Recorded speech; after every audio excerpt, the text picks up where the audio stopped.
he roared, in sheer malignity to avenge himself for his ignominious expulsion. This traitor has crept here and destroyed our work of nearly a year. Comrades, here and now I pronounce the death sentence upon Snowball. No more delays. This very morning we begin rebuilding the windmill. It was a bitter winter. In January, food fell short. The corn ration was drastically reduced, and starvation seemed to stare them in the face. Soon it became obvious that it would be necessary to procure some more grain from somewhere. One Sunday morning, Squealer announced that the hens must surrender their eggs. Napoleon had accepted through Whymper a contract for 400 eggs a week. The price of these would pay for enough grain and meal to keep the farm going until summer. When the hens heard this, they raised a terrible outcry. For the first time since the expulsion of Jones, there was something resembling a rebellion. Led by 3 young black Minorca pullets, the hens made a determined effort to thwart Napoleon's wishes. Their method was to fly up to the rafters and there lay their eggs, which smashed to pieces on the floor. Napoleon acted swiftly and ruthlessly. He ordered the hens' rations to be stopped and decreed that any animal giving so much as a grain of corn to a hen should be punished by death. For 5 days the hens held out, then they capitulated. 9 hens had died in the meantime. All this while no more had been seen of Snowball. Suddenly, in the spring, an alarming thing was discovered. Snowball was secretly frequenting the farm by night. Every night, it was said, he stole the corn, he upset the milk pails, he broke the eggs. The animals were thoroughly frightened. One evening, Squealer called them together. "Comrades, a most terrible thing has been discovered. Snowball has sold himself to Frederick of Pinchfield Farm, who is even now plotting to attack us. But there is worse. Snowball was in league with Jones from the very start. It has been proved by documents which he left behind him and which we have only just discovered. To my mind, this explains a great deal, comrades. Did we not see ourselves how he attempted to get us defeated and destroyed at the Battle of the Cowshed?" The animals were stupefied. It was a wickedness far outdoing Snowball's destruction of the windmill.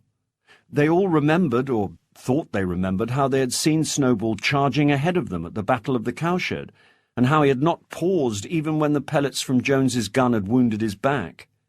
It was difficult to see how this fitted in with his being on Jones's side. Even Boxer was puzzled. "I do not believe that," he said. "Snowball fought bravely. I saw him myself.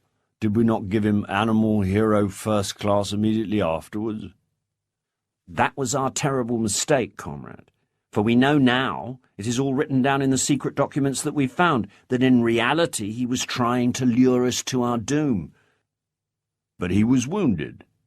We all saw him running with blood." "That was part of the arrangement. Jones's shot only grazed him. Do you not remember how Snowball fled and many animals followed him? And how, when panic was spreading, Comrade Napoleon sprang forward with a cry of death to humanity and sank his teeth into Jones's leg?" Now, when Squealer described the scene, it seemed to the animals that they did remember it. But Boxer was still a little uneasy. "I do not believe that Snowball was a traitor at the beginning," he said finally. "What he has done since is different, but I believe that at the Battle of the Cowshed he was a good comrade." "Our leader, Comrade Napoleon," announced Squealer, speaking very slowly and firmly, "has stated categorically that Snowball was Jones's agent from the very beginning." "Ah, that is different," said Boxer. "If Comrade Napoleon says it, it must be right." "That is the true spirit, comrade," cried Squealer. But it was noticed he cast a very ugly look at Boxer with his little twinkling eyes. He turned to go, then paused and added impressively, I warn every animal on this farm to keep his eyes very wide open, for we have reason to think that some of Snowball's secret agents are lurking among us at this moment. Beasts of England, beasts of Ireland, beasts of every land and clime, hearken to my joyful tidings of the golden future time. 4 days later, in the late afternoon, Napoleon ordered all the animals to assemble in the yard. When they were all gathered together, Napoleon emerged from the farmhouse with his 9 huge dogs frisking round him and uttering growls that sent shivers down all the animals' spines. They cowered silently in their places, seeming to know that some terrible thing was about to happen. Napoleon stood sternly surveying his audience. Then he uttered a high-pitched whimper. Immediately the dogs bounded forward, seized 4 of the pigs by the ear and dragged them, squealing with pain and terror, to Napoleon's feet. The pigs' ears were bleeding, the dogs had tasted blood, and for a few moments they appeared to go quite mad.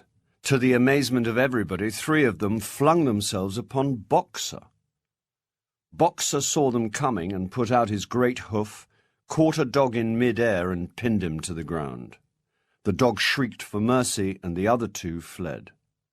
Boxer looked at Napoleon to know whether he should crush the dog to death or let it go. Napoleon appeared to change countenance and sharply ordered Boxer to let the dog go, whereat Boxer lifted his hoof and the dog slunk away.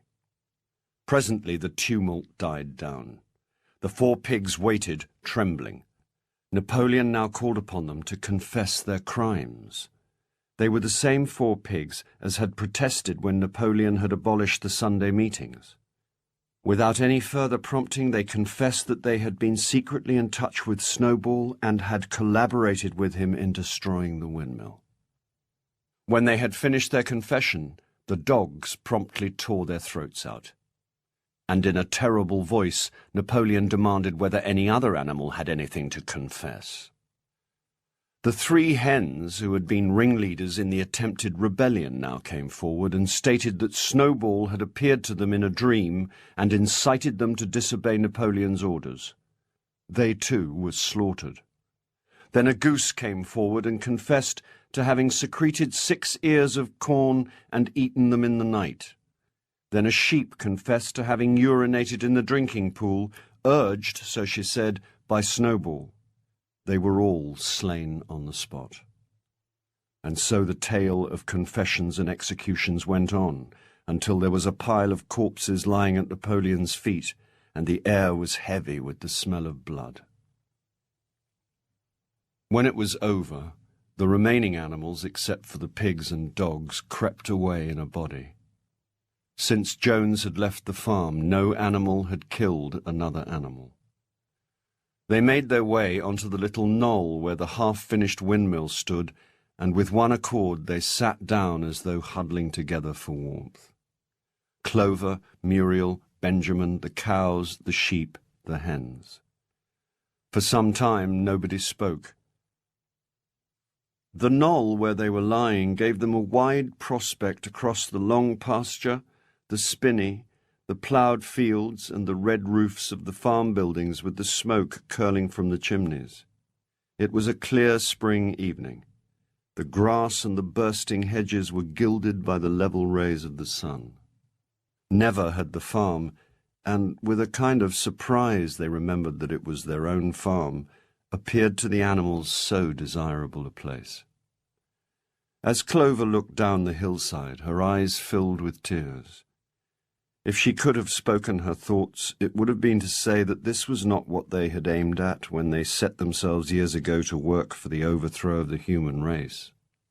These scenes of terror and slaughter were not what they had looked forward to on that night when old Major first stirred them to rebellion. If she herself had had any picture of the future, it had been of a society of animals set free from hunger and the whip, all equal, each working according to his capacity, the strong protecting the weak. Instead, they had come to a time when no one dared speak his mind, when fierce growling dogs roamed everywhere, and when you had to watch your comrades torn to pieces after confessing to shocking crimes. There was no thought of rebellion in her mind, but still it was not for this that she and all the other animals had hoped and toiled. At last, feeling this to be in some way a substitute for words she was unable to find, she began to sing Beasts of England. The other animals sitting round her took it up, and they sang it 3 times over, very tunefully but slowly and mournfully, in a way they had never sung it before. They had just finished singing when Squealer, attended by 2 dogs, approached them. He announced that by a special decree of Comrade Napoleon, Beasts of England had been abolished. The animals were taken aback. "Why?" cried Muriel. "It is no longer needed, comrade," said Squealer stiffly. "In Beasts of England we expressed our longing for a better society in days to come, but that society has now been established. Clearly this song has no longer any purpose." A few days later, when the terror caused by the executions had died down, some of the animals remembered, or thought they remembered, that the 6th commandment decreed, "No animal shall kill any other animal." Clover asked Muriel to read her the 6th commandment. It ran, "No animal shall kill any other animal without cause." Somehow or other the last 2 words had slipped out of the animal's memory. Throughout that year, they worked even harder than they had worked in the previous year. To rebuild the windmill with walls twice as thick as before, together with the regular work of the farm, was a tremendous labour. There were times when it seemed that they worked longer hours and fed no better than they had done in Jones's day. All orders were now issued through Squealer or one of the other pigs. Napoleon himself was not seen in public as often as once a fortnight. When he did appear, he was attended not only by his retinue of dogs, but by a black cockerel who marched in front of him and acted as a kind of trumpeter, letting out a loud cock-a-doodle-doo before Napoleon spoke. Even in the farmhouse, it was said, Napoleon inhabited separate apartments. He took his meals alone and always ate from the Crown Derby dinner service. Napoleon was now never spoken of simply as Napoleon. He was always referred to in the formal style as our leader, Comrade Napoleon, and the pigs liked to invent for him such titles as Father of all animals, Terror of mankind, Duckling's friend, and the like. It had become usual to give Napoleon the credit for every successful achievement and every stroke of good fortune. So 2 cows, enjoying a drink at the pool, might exclaim, "Thanks to the leadership of Comrade Napoleon, how excellent this water tastes." In the autumn, by a tremendous exhausting effort, for the harvest had to be gathered at the same time, the structure of the windmill was finished. 2 days later, Napoleon gave out that he had arranged to sell a pile of timber left over from Jones's time to Frederick, the neighbouring farmer. Soon the timber was being carted away at high speed. When it was all gone, another special meeting was held to inspect Frederick's banknotes. Smiling beatifically, Napoleon reposed on a bed of straw on the platform, with the money at his side, neatly piled on a china dish from the farmhouse kitchen. The animals filed slowly past, and each gazed his fill. 3 days later, there was a terrible hullabaloo. Whymper, his face deadly pale, came racing up the path on his bicycle and rushed into the farmhouse. The next moment a choking roar of rage sounded from Napoleon's apartments. The news of what had happened sped round the farm like wildfire. The banknotes were forgeries. Frederick had got the timber for nothing. Napoleon called the animals together immediately and in a terrible voice pronounced the death sentence upon Frederick. At the same time he warned them that Frederick might attack at any moment. The very next morning the attack came. There were 15 men with half a dozen guns, and they opened fire as soon as they got within 50 yards. The animals took refuge in the farm buildings and peeped out from the chinks and knotholes. The whole of the big pasture, including the windmill, was in the hands of the enemy. For a moment even Napoleon seemed at a loss. The animals watched, and a murmur of dismay went around. 2 of the men had produced a crowbar and a sledgehammer. They were going to knock the windmill down. "Impossible!" cried Napoleon. "We have built the walls far too thick for that. They could not knock it down in a week. Courage, comrades!" But Benjamin was watching the movements of the men intently. They were drilling a hole. Slowly, Benjamin nodded his long muzzle. "I thought so," he said. "They're going to pack blasting powder into that hole." Terrified, the animals waited. After a few minutes, the men were seen to be running in all directions. Then there was a deafening roar. All the animals except Napoleon flung themselves flat on their bellies. When they got up again, a huge cloud of smoke was hanging where the windmill had been. Slowly the breeze drifted it away. The windmill had ceased to exist. At this sight, the animals' courage returned to them. The fear and despair they had felt a moment earlier were drowned in their rage against this vile, contemptible act. This time they did not heed the cruel pellets that swept over them like hail. It was a savage, bitter battle. A cow, 3 sheep, and 2 geese were killed. 3 men had their heads broken by blows from Boxer's hooves. Another was gored in the belly by a cow's horn. When they saw they were in danger of being surrounded, the men ran for dear life. The animals had won, but they were weary and bleeding. They limped into the yard.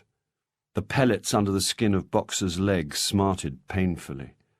He saw ahead of him the heavy labor of rebuilding the windmill, but it occurred to him that he was 11 years old and that perhaps his great muscles were not quite what they had once been.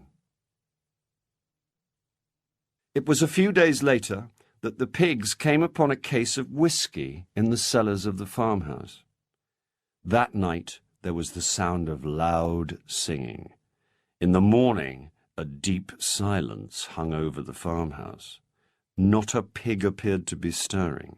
It was nearly 9 o'clock when Squealer made his appearance, walking slowly and dejectedly, his eyes dull. He called the animals together and told them that he had a terrible piece of news to impart. Comrade Napoleon was dying. A cry of lamentation went up. Straw was laid down outside the doors of the farmhouse, and the animals walked on tiptoe. At 11 o'clock, Squealer came out to make another announcement.